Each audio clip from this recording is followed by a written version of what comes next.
Ce soir, le chanteur Mika fera son grand retour en tant que super coach dans l'émission The Voice. Pour l'occasion, penchons-nous un peu sur la vie privée de ce dernier et notamment sur le drame qu'il a connu au travers de sa sœur Paloma. Pour Mika, la famille est on ne peut plus importante.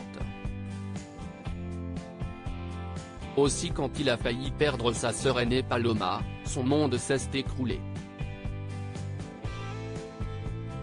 L'accident remonte à plus de 10 ans, en octobre 2010 très exactement, et pourtant le souvenir est encore très vif dans l'esprit de l'ancien coach de The Voice. Il a quitté le programme en 2019.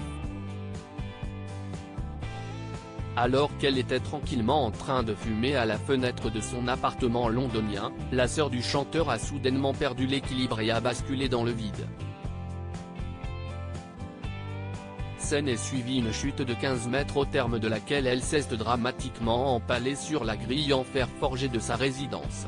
Transportée d'urgence à l'hôpital royal de Londres, Paloma a vu son pronostic vital engagé pendant de longues heures. Paloma a subi une importante opération des jambes et une intervention chirurgicale à l'abdomen. Si elle souffre beaucoup, les choses vont remarquablement bien compte tenu de ce qui s'est passé, pouvait-on alors lire dans le magazine britannique The Sun. Une histoire qui avait fait le tour de la capitale anglaise. Depuis, la jeune femme qui avait 28 ans au moment de l'accident va beaucoup mieux et Mika aussi. Soulagé de toujours avoir sa sœur à ses côtés, il s'était confié à ce sujet en 2015, sur le divan de Marc-Olivier Fogiel. L'occasion pour lui d'expliquer la raison de cet étrange accident.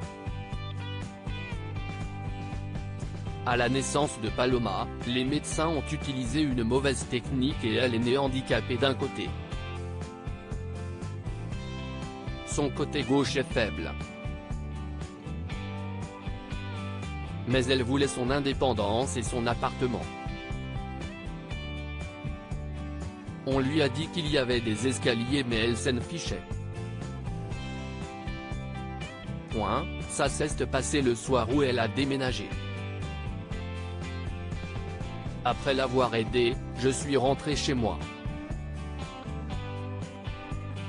Paloma fumait secrètement à la fenêtre dont le bord lui arrivait au niveau des genoux et elle est tombée, a-t-il expliqué précisant que si est la colocataire de sa sœur qui était venue l'informer du drame.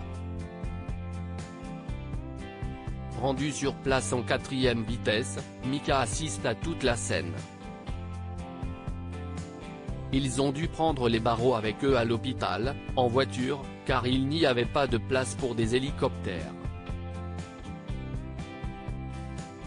Presque tout le quartier était réveillé. Les gens regardaient par la fenêtre.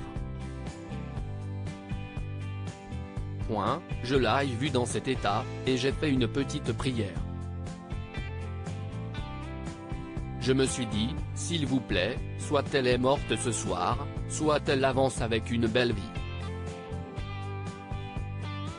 Ça a fonctionné, non seulement elle a survécu, elle n'a pas eu de problème de cerveau, mais en plus, elle marche aujourd'hui toute seule, révélait-il dans 50 Inside, en 2014 cette fois.